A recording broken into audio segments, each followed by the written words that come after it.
Hey, nature photographers. Yes, I'm coming to you again from another dark hotel room. This time I'm in Titusville, Florida. I'm excited. This is my first ever OM system only workshop. I'm doing Mastering Birds in Flight, and we'll be on the east coast of Florida, and then we'll be on a boat a few days working snell kites, osprey. Should be a really great time. I've got 3 OM shooters. I have someone with the OM1 Mark II. I have someone with the EM1X, and I have someone with the EM1 Mark III. So I've got a nice diversity of OM system bodies, and I'm really looking forward to helping them master their system and mastering photography. And in this case, it's going to be bird in flight. Just got back from Peru a few days, came out to Florida, spent a few days with some clients I really enjoy, and now I'm here with you this evening, and I'm looking forward to sharing today's topic. A lot of you have made comments about some of my sayings and phrases and quotes like don't crop the crap and, just shoot and other things like that. And I really do have a lot of phrases and sayings. And, when you grow up in Texas and Oklahoma, that's just kind of a part of life. So I thought it might be fitting to do a series called Sayings to Photograph By. So, a lot of you may have already seen the title or heard that, and you're going to check out because I'm not talking about equipment. And frankly, sometimes the people that only want to talk about equipment, it gets a little boring because there's so much more to photography. Once you master your gear, you really shouldn't be talking about equipment much more. You should be talking about your philosophy of nature photography, tips, techniques. You should be talking about field craft. And in this case, my phrase that I'm going to be sharing with you today is take what nature gives you. Let me say that one more time. Take what nature gives you. I'm going to tell you why that's an important saying for my nature photography in just a minute. Hey, nature photographers. I'm Lee Hoy, OM System Ambassador, photography workshop instructor for Wildside Nature Tours and Precision Camera and Video, and contributing author for the Journal of Wildlife Photography. Here we go. Well, let's take a minute to talk about and unravel. What does it mean to take what nature gives you? A lot of you guys have you may know that what I do for a living is I lead workshops all around the world. In fact, since January 1st, I've been at my wife's apartment. I've even seen my own home since November. And I've been at my wife's apartment a total of 5.5 days. Otherwise, I've been on the road leading workshops, Yellowstone, Peruvian Amazon, and now Florida. So I have a lot of experience in the field. And I see a lot of behaviors. I see a lot of photographic habits. I see a lot of mindsets, all kinds of things, whether it be from clients, from other professional photographers, or people that aren't even associated with my group.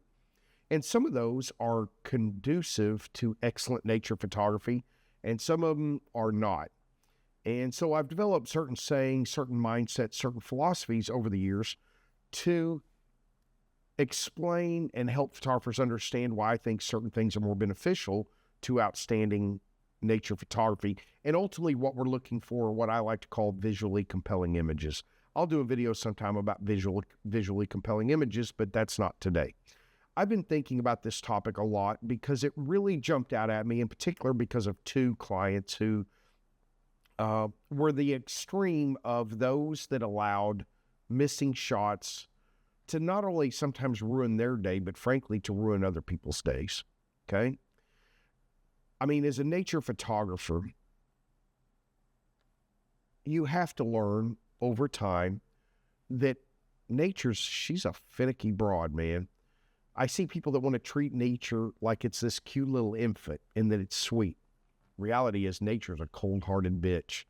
There is no sympathy. There is no compassion in nature. There is just live and die. And most things die a horrible death, regardless where you are on the food chain, right? So I have seen nature photography practices that are not helpful. But one of the things I think that can help you as a nature photographer improve your photography and improve your wildlife or nature photography experience is taking what nature gives you. Well, what do I mean by that? For example, let's talk about this. What if you were to stop imposing your photographic will on nature? Well, Lee, how do I do that? Well, sometimes you sign up for a workshop or you go on a personal trip or maybe an outing to a local area. And before you left, you had in your mind that you were going to photograph a certain subject, right? And for example, I had a client that was with me in a country, and there was a bird they wanted to photograph, and we didn't see it. Prior to COVID, it was fairly common, but because of changes in practices during COVID, the bird stopped coming in. And I actually watched a grown man, go get beyond upset to kind of almost pouting. And I did not find that very appealing, because the rest of the workshop, other than missing that one bird, was phenomenal. One of the best I've ever been on. And in the long run, I kind of felt sorry for them, because they were missing out on the overall experience and the overall photographic experience. Here's a simple example. Sometimes at my home in West Texas, we have phenomenal macro opportunities. A lot of people don't understand the desert. The desert has a tremendous amount of diversity. The Big Bend area has way more life than Yellowstone. It's just not big and always easy to find. So I love macro photography. Well, if I wake up on a particular day and I went to bed planning on going out to do macro photography, but I wake up, and sometimes in West Texas, we end up with 30, 40, 50 mile an hour winds, I might suggest that outdoor macro photography for insects on 50 mile an hour, 30 mile an hour days, that's not the most exciting, enjoyable, or productive practice. Now, you might be able to find areas protected from the wind. You might be able to use your body a little bit or hold on to a leaf. It's still extremely frustrating. So rather than going out and frustrating myself by saying, by God, today's macro photography and come hell or high water, that's what I'm going to do. If I have really strong winds, maybe I'll look for an area where birds are kiting into the wind and giving me a better opportunity for images. Or I go look for dust devils and do some landscape photography, whatever it might be. I'm not going to impose my photographic will on nature. If it's summertime in West Texas and I want to photograph lightning or storms, and most of our storms come, July, June, sometimes June, July, August, September, and I wake up on an August day, most storms don't build till afternoon when the heat really rises. Well, if I see by 4 o'clock there's no storms in my area, well, I have an app that I'm watching for lightning, for storms. If I don't want to drive 70 miles to where the storm is, well, then I can't just sit there hoping that a storm will generate in my area. I need to do some planning. I'm not going to superimpose what I want on that day and allow what I want that couldn't happen to ruin my day. There's nothing wrong, and I'll talk about it at another date, pre-visualization, where you think about a specific image. But if you think you're going to go out and superimpose your photographic will on nature and force it to give you the shot you want, you're going to mess up your experience. And if you're the wrong kind of person or personality and you're in a group of people, you may ruin their experience or mess it up as well. So your photography will get better as you learn to work with nature. Here's a good example. We were in the Galapagos Islands on Santa Fe Island. And there's this big cliff along the trail, maybe 100-foot cliff. And so often the Galapagos shearwaters are soaring at the bottom of the cliff. So you're shooting down on them. It's not the sexiest shot. Sometimes you can do that, and I've had mackerel fish at the surface behind them, and I thought that was cool. That made for a nice image, but generally shooting straight down on birds is not nearly as sexy. Well, we had this really strong wind, way stronger than normal, and it was coming up and over the edge of the cliff, and so many of my clients were just hunched over, ready to move on. But in fact, because of those strong winds coming up the cliff, the shearwaters were coming up the cliff with the wind, so going this way, they were going so fast you were never going to get a shot.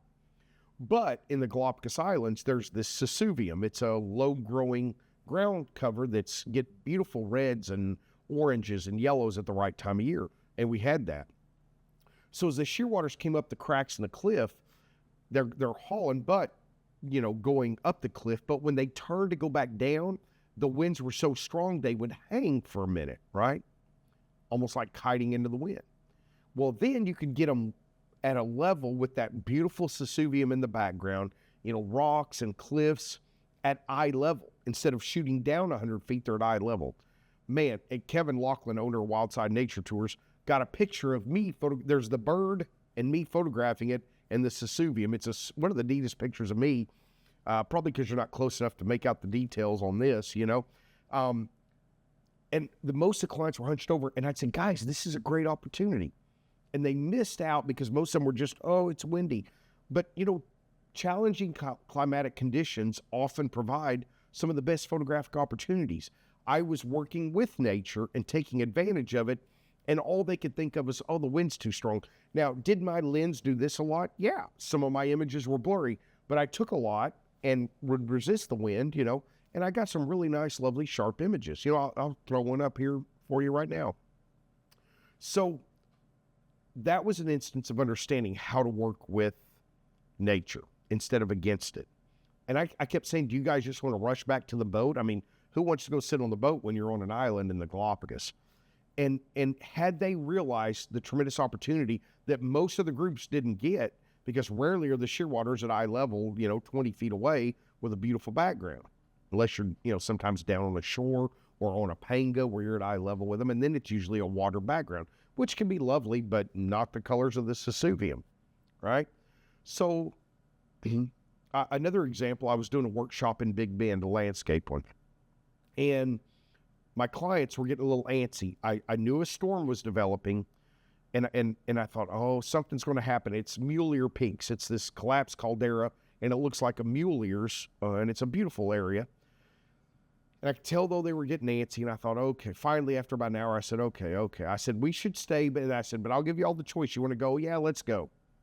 So we started heading to the car. Just as we started to pack everything up, a massive rainbow. I mean, the kind where I could shoot a panoramic across the whole desert. And they were like, yeah, we should have listened to him. I'm like, well, yeah, this is kind of what I know, right? This is what I do. So again, when you are out in nature, if you think you're going to go do some landscape photography, but suddenly there's great wildlife opportunities. And before I even started doing photography full time, I was in Big Bend and I was planning on going herping. I was going to look for reptiles, amphibians, photograph some, go look for them. But I saw a purple, pink sky, lightning, and I told my wife, nope, I'm not going herping, got to capture this. This is a special storm. And some of my favorite images from Big Bend are from that evening, right? Again, nature sometimes provides, and you need to learn to take advantage of it rather than trying to make nature fit what you're doing, okay? I mean, you might sign up for an expensive African trip, and all you're thinking about is, by God, I'm going to photograph a lion kill. Well, what if you don't get one? There's nothing wrong with pre-visualizing that so that when you do have the opportunity, you're ready. But also accept what nature provides so that you're not going to be disappointed. And what if nature gives you a hyena stealing a kill from a leopard, right? Take what nature gives you, whether it be the weather, photographic opportunities, changing photographic genres. There's so many things that come into play. If nature provides certain things, take advantage of that and stop trying to go against it, because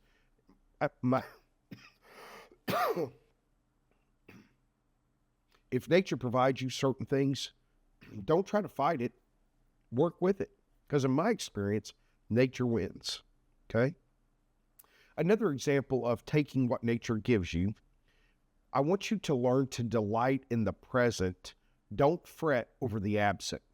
Okay? I think one of the most important attitudes for wildlife photographers, landscape photographers, night photographers, macro, is gratitude.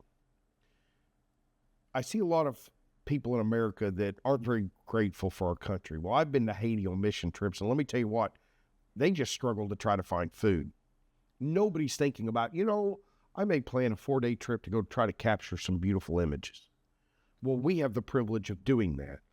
And I have found that the more grateful I am for wherever I'm at, regardless of weather, regardless of bugs, temperature, maybe there's a challenging personality, the more grateful I am, the better my photography tends to be. And I've learned to delight in the present. And that means whatever subjects are present, whatever climate is present or weather. I will photograph a house sparrow in the right conditions. And I've actually had clients say, why are you photographing that? Maybe it's a common bird. Well, because if you're in the right place on Earth, every bird is probably common. And if you're in the right place on Earth, maybe a bird is rare. So I don't worry about how rare or common something is. That does not drive my photography. Yeah, I like photographing new subjects, but that does not drive my photography. If I'm getting great images, I will shoot that subject as long as I'm getting great. I hate this phrase that I should do another video. Well, I think I got that. Oh my God. Yeah, that's another video. That one pisses me off. So don't ruin your day or a part of it or other people's day over missed images, or over subjects that didn't appear, or over opportunities that you thought should have been there that weren't. Learn to delight in what is, you know? For example, maybe the light is harsh. Well, there's a great book called Shooting in Shitty Light. I can't remember the author off the top of my head, but that's a great book, Shooting in Shitty Light. What do you do when light's not great and this is the only time you have to be out? Well, read that book and learn, okay? I believe that the more grateful you are for what's in front of you, the more you're going to translate that to a beautiful image. Gratitude is powerful in a lot of ways. And that might seem funny coming from me because I know I'm pretty direct on my videos, which I know a lot of y'all like, and those who don't like, well, take a flying leap. I don't care. Truly do not care.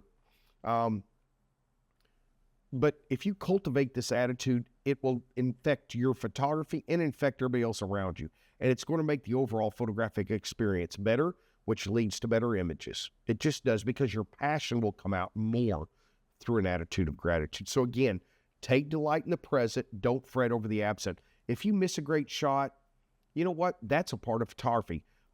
You know, some of you are going to fake that crap on AI. Dear Lord, I don't even get me started on that bull crap. And some of you are going to put up fake skies. Oh my God, if I ever seen you do that, I'm going to make fun of you so bad on wherever. God Almighty, please stop doing that crap. You don't do it well, and it looks like crap. So learn to delight in what you have, okay? And photograph what is there, not what isn't. Another area under taking what nature gives you is learn to identify cooperative photographic subjects and accept when one isn't. There are certain species, you know, like you take the northern cardinal, sometimes you can get right up close. Pearloxia, some people call them the desert cardinal, but the real name is Pearloxia. They look a lot like a northern cardinal. If you don't know what a Pearloxia is, Pyrrhuloxia, Google it. It's a beautiful bird. And they look a lot like cardinal, but they're mostly gray with this beautiful red on them. They are way more spooky for some reason. There's no real biological reason that I can identify why they're that way. But if I get a Pearloxia that's sitting up in a great spot with beautiful light, I will take a lot more pictures of that than I might a cardinal, because I know that it's going to be harder to have a cooperative Pearloxia. Another thing, I know if a bird is preening, I know with my accent, preening, you know, cleaning its feathers, whatever, and it's focused on the task, I can take advantage of that and move closer when it's engaged in that activity than if it's sitting on a perch aware. Waterfowl on a pond in the middle of Albuquerque or Dallas or, you know, Chicago is way more use to people than waterfowl on a pond in West Texas where there's hunting, or the playa of Colorado or North Dakota. You're not sneaking up on a northern pintail in West Texas from any distance. But if you go to Newfoundland in winter, there are literally wild pintails you can walk up. I picked them up, handed it to my wife. I said, go over there, and when I wave, or when I say, release the ducks, you know, I mean, I took advantage of cooperative subjects, right? So learn to identify when an animal is more comfortable with you and one that may be more sensitive. Could be the same species, and you just get one that's like, yeah, whatever, and you get another one that you can tell is not. Well, don't fret over the one that doesn't want you to get great shots or isn't being cooperative. That's okay. When you find the cooperative subject, work it. Take a lot of images, and if it's beautiful light, man, don't take 10 images and go, oh, I think I got it. And so, man, what if you don't get that chance again? You know, when you have a cooperative subject, whether it be an insect, you know, sometimes you kneel down and a butterfly flies off, and sometimes you kneel down and that sucker sits there. Wow. Take advantage of it. You know, and when you're in macro, your focus is moving a little bit. It's much more challenging. Take a lot more shots, particularly if you're using flash, because it takes longer. You know, you got to give it time for the flash to recharge. So you get up close to a dragonfly with your 90 millimeter macro lens. Don't take 2 shots and then start chimping, by God. Take several. Look, did I get it? Boom. Nope. Keep shooting. Take advantage of that, right? Because you may not get that same species that cooperative on that day, or suddenly the wind picks up. So patience comes in here by learning to know this is a great opportunity. For some reason, I see it in the Galapagos all the time, and I see it in other areas too. The better photographic opportunity is always over there. Now, I don't know what the hell is over there that everybody's always going to, but if you have a great opportunity here, by God, work it. I've had people walk a mile down the beach and photograph a bird that you could see in the United States, and I had the rarest gull in the world, the lava gull, sitting on a rock in front of Kicker Rock, a very iconic shot, right? Because I was patient and waited there for that to develop. So when you get a cooperative subject, work it. Don't take 5 pictures. Well, I got that. What angles did you work? What light? Did you work backlight? Did you work front light? Did you work side light? Do you know you nailed focus? Did you do close-up portraits? If it's super cooperative, maybe you can get in there and show the detail around the eye and the bill, right? Or if you got a snake that's being super cooperative, I love venomous snakes. There are some prairie rattlesnakes that are impossible to work with because they're always trying to back up. So put something against its back. Let it feel comfortable if you can. And by the way, don't work with venomous snakes if you don't know what you're doing. But I want you to realize the opportunities you have to work with cooperative subjects and take advantage of it. The third area that I might talk about, or I'm sorry, I guess this would be the fourth area, my math. I'm better at photography apparently than math, right? Is learn to work with light, not against it. So that doesn't mean don't shoot backlit, what I call raking light. Sometimes you can get some cool shots in harsh light if you know how to work it. You know, whatever light it is, learn to work with the light, don't fight it. If you have a backlit bird with beautiful rim lighting, don't try to make it like a field guide shot where you can see all the detail in the bird. Use that rim lighting to create a beautiful image, a more artistic image than a field guide shot, right? So in this, when you're working with what nature gives you, if you had in your mind, well, I wanted warm light today, and you go out and you have an overcast day, okay, increase your ISO, work with overcast. You can shoot longer in the overcast light. So rather than just go, oh man, well, I just wanted some warm light. Well, you're going to have a little cooler light. Let it work with you, you know? Just make proper adjustments. But if you want backlight, then set yourself up for backlight. But don't work against it. You know, like if you've got a cooperative subject and it's backlit, work the backlight. If you know that moving around for front light or side light might bump that animal, don't do it. You know? Work with what you're given. Take advantage of it. And if it's more challenging or it's a little beyond your skill, so what? Try. I learn more from my failures than my successes, okay? So, you know, again, learn the circadian rhythm of natural light. We'll talk about that in a future video. And really learn how to make the light work for you, not against you. So that might mean saying to yourself, I really only want to photograph backlit subjects because it's going to be real pretty on this side. Set your settings, set your exposure. Well, what if something cool happens back there? So what? Work with what nature gives you. Work with the backlight. And don't worry about what's back there. But what if I miss? So what? You're going to miss a lot of crap you don't know about. Focus on, I'd rather you have one great image than 1,000 crappy shots, which is what a lot of people specialize in. Okay? Finally, reduce frustration and learn how to set yourself up for success. Reduce frustration by learning how to set yourself up for success. Now, this will also be a future video where I'll, you know, elaborate further on setting yourself up for success. But what happens? A lot of beginning photographers, amateur, and even some advanced amateur photographers, they actually set themselves up for failure, okay? And I see this all the time. They don't master their camera system. That's going to set yourself up for failure. You're only worried about megapixels. You're setting yourself up for failure. You don't develop good field crafts. You're going to photograph birds a long ways away and crop the crap out of your images. That's setting yourself up for failure. You're worried about shooting at a high ISO, so you keep your ISO too low, so you have a slower shutter speed, and your images are blurry, and you blame your equipment. You're setting yourself up for failure. You don't know how to read and work with light. You don't know how to read wind and set yourself up for birds in flight. You don't know how to read weather and set yourself up for great, you know, storms or whatever. Learn how to set yourself up for success so that your hobby or however you take photography is not frustrating. You know, if you've got a bird way up at the top of a tree against a bright sky and it's little bitty, I mean, if you're a birder and you need to identify that bird, I can tell you how to expose that bird by blowing out the sky and properly exposing the bird. But if you take that picture and then you have the gall to be surprised why it looks like crap, you're setting yourself up for failure, right? Learn to recognize moments that would make great images and when they won't. Just because something looks pretty to the eye does not mean it will make a great photograph. And learning to decipher that will go a long ways. Maybe that should be a video in the future too.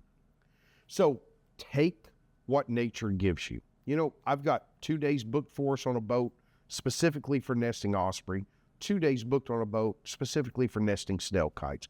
But I know other great birds are going to fly by, right? I don't know what direction the wind's going to be. I don't know if there might be some storms in the background. You know, 2 of my clients tonight said, well, what if it rains? Well, I would much rather have a stormy sky as a background than a plain blue one. Plain blue is boring usually and sucks.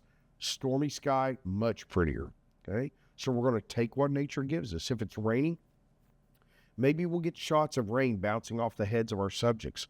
But I'm not going to worry about it. I'm going to take what nature gives me. So the next time you go out in the field, whether it's on a formal workshop, whether it's in your backyard, I want you to, I want you to don't force your photographic will. You know, take all your lenses, your cameras, but when you get there, if you plan to do bird photography and there's no birds, well, can you do some macro? Maybe you can practice on macro. You know, maybe you don't take delight in what's present. Maybe you're always thinking about the bird that's over there or the one that didn't show up, but you didn't delight in what you did have, right? I will often tell my clients, you know what, that one episode we had today, if that's all I get today, I'm tickled to death.